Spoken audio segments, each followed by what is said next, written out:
საქართველოში სარჩელი მოუგო მარეგულირებელ კომისიას და გადაწყვეტილების ძალაში შესვლას ელოდება. ტელეკომპანია ობიექტივი 2001 წელს შეიქმნა. 499 ლიცენზია მოიპოვა და 35 არხზე მაუწყებლობდა. ძირითადად ფილმებს უშვებდა. მისი 100%-იანი მოწილე ქეთევან ასათიანი იყო, რომელიც ამერიკის შეერთებულ შტატებში ცხოვრობს. მისი წარმომადგენელი საქართველოში და ტელევიზიის ტექნიკური დირექტორი მიშა აგლაძე დაიბარეს კომუნიკაციების ეროვნულ კომისიაში და დაელაპარაკნენ. 2004 წელს რევოლუციის შემდეგ დიმიტრი ქიტოშვილმა ერთ-ერთ შეხვედრაზე პირდაპირ მითხრა, თქვენ ტელეკომპანიას ექნება პრობლემები. რო ვკითხე რა პრობლემები, შეიძლება თქვენ ლიცენზია ჩამოგართვათ. მიზეზი არ დაასახელა, როგორც წესი, მაგ დროს არავინ არ გისახელებს მიზეზს. დამიკავშირდა კაკაურიძე და მითხრა, რომ მე მსურს თქვენი ლიცენზიის, თქვენი მეწილე გავხდე. და თქვენ ყველა პრობლემები მოგეხსნებათ, თუ თქვენ დაგვითმობთ 50%.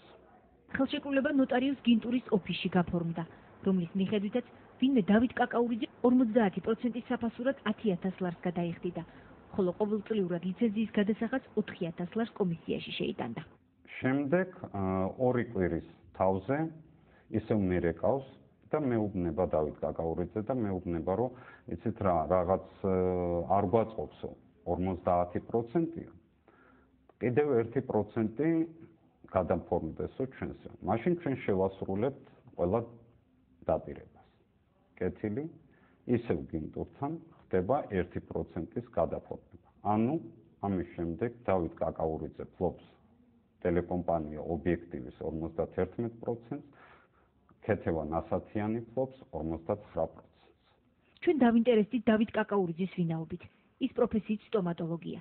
მისამართის მიხედვით ვნახეთ, რომ ნუცუბიძის მე-4 მიკრორაიონის 31 კორპუსში მე-40 ბინაში ცხოვრობს.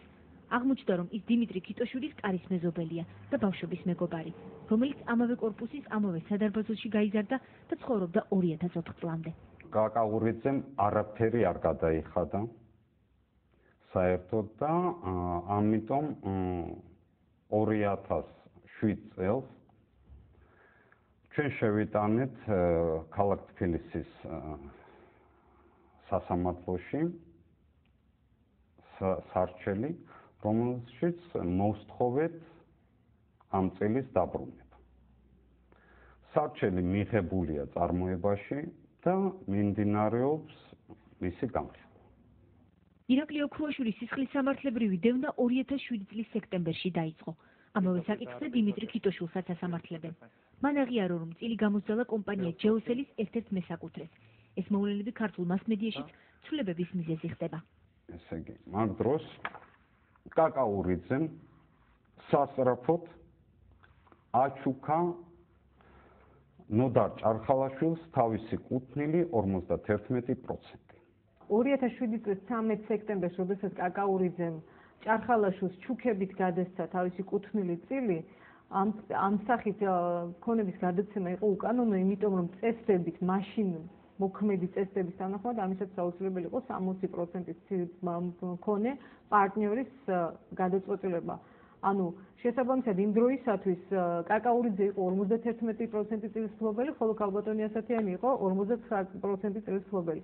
ამიტომ 51 წილის პროცენტის მფლობელი ვერ გადასცემდა მხოლოდ თავისი ნების საფუძველზე ამ წილს ჩუქების სახით ვერ არის. და შესაბამისად ეს უნდა ყოფილიყო ეს არ არის კანონიერი გადაწყვეტილება. ჭარხალაშვილი გაასხვისა, ანუ მიყიდა იმ კვირიკაშვილს აი ეს წილი. როდესაც კვირიკაშვილმა კომისიას თხოვა უკან დაებრუნებინათ მისი სიხშირე, ამ პერიოდში ჯერ კიდევ მიმდინარეობდა 2004 წელს დაწყებული დავა კაკაურიძესა და ასათიანს შორის წილის უკან დაბრუნებაზე. სარჩელის უზრუნველყოფის მიზნით ასათიანის წარმომადგენელმა აგლაძეს ლიცენზიის დაყადაღება მოითხოვა, მაგრამ სასამართლოსგან უარი მიიღო.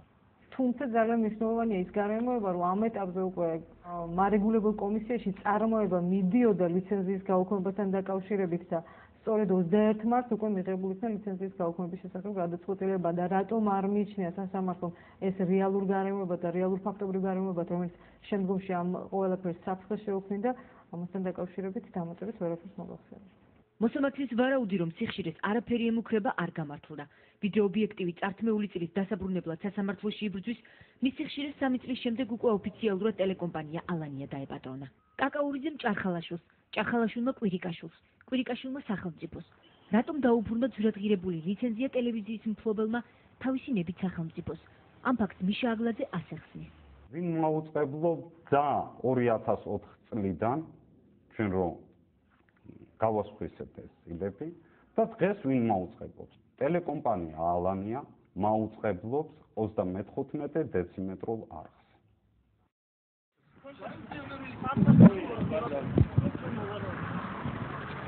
პირველი ტელევიზია, რომლის 25% დავით კაკაურიძეზე 2004 წელს გადაფორმდა იბერია იყო. ტელეკომპანიაში სპეცსანიშნულების რაზმი შეიჭრა და მაუწყებლობა შეაჩერა. გაგვაგებინეს რომ შევიდნენ ტელეკომპანია იბერიაში. თქვენ გვინდა შევიდეთ დეპუტატები ვარ და დგანან ნიღბიანები, რომლებიც არ გვიშვებენ, მათ აქვს თურმე ბრძანება, რომ არავინ არ შეუშვა. რას ეძებენ და იცით რას ეძებენ? უფი რომელიღაცა უმარყოს სიგარეტ. ამისა ეს არის ბეწოლა თავისუფალ ბიზნესზე. იმ ბიზნესზე, რომელიც როგორც ჩანს, მათი სახურავის ქვეშ არ არის. იბერიას მფლობელს ზაზაოქუაშვილს შინაგან საქმეთა სამინისტრომ ჯერ საქართველოში მოქმედი ყველა ბიზნესი გაუჩერა და სისხლის სამართლის საქმე აღუძრა. ხოლო შემდეგ პროკურატურამ საპროცესო გარიგება გაუფორმა. ტელეკომპანია იბერიამ კი მაუწყებლობა შეწყვიტა. რის გამოც კომუნიკაციების კომისიამ ლიცენზია ჩამოართვა.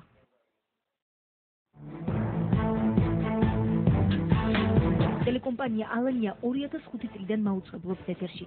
ოღონდ ისე რომ მას როგორც ტელეკომპანიას არც ორგანიზაციული ფორმა ჰქონდა და არც მაუწყებლობის ლიცენზია. ტელეკომპანია ალანია გარკვეული პერიოდის განმავლობაში გადიოდა ლიცენზიის გარეშე, მაუწყებლობდა ლიცენზიის გარეშე, მას უნდა დაკისრებოდა პასუხისმგებლობა და პასუხისმგებლობის დამკისრებელი სუბიექტი ამ შემთხვევაში რა თქმა უნდა არის მარეგულირებელი კომისია, რომელსაც ევალუება მონიტორინგი მაუწყებლობის სფეროში. ტელეკომპანია ალანიას ეთერში გაშვებიდან 2 წლის შემდეგ 2007 წლის 14 დეკემბერს ჟურნალისტმა ეკაქევანიშვილმა კომისიას კითხვით მიმართა, თუ რომელ სიხშირეზე გადიოდა ტელეკომპანია ალანია. კომისიის თავმჯდომარე გიორგი არველაძე მას უპასუხა, რომ კომისიისათვის უცნობია ამგვარი ტელეკომპანიის არსებობა. თუმცა არც ამ წერილის შემდეგ ჩაატარა მონიტორინგი კომისიამ, მაუწყებლობდა თუ არა ალანია ულიცენზიოდ.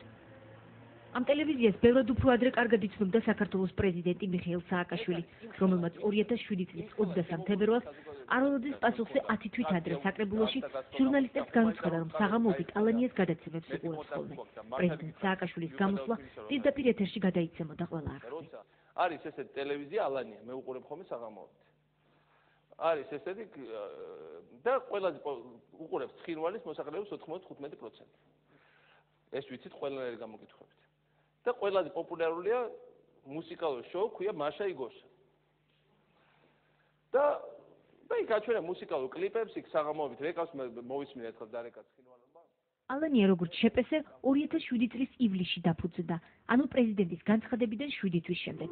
ხოლო უფლება მაუწყებლობის შესახებ მან მოიპოვა 2008 წლის 16 მაისს, ანუ მაუწყებლობის დაწყებიდან 3 წლის შემდეგ. მანამდე ის უკანონო საქმიანობას ეწეოდა 3 წლის მანძილზე. ამჩნევდა მთელი საქართველო, მათ შორის პრეზიდენტი, მაგრამ ვერ ამჩნევდა კომისია. ტელეკომპანია ალანია 2007 წლიდან გაზეთ ტევ პროგრამაში მთელი კვირის პროგრამებსაც აქვეყნებდა, მაგრამ ის მაინც უჩინარი იყო მარეგულირებელი კომისიის წევრებისთვის.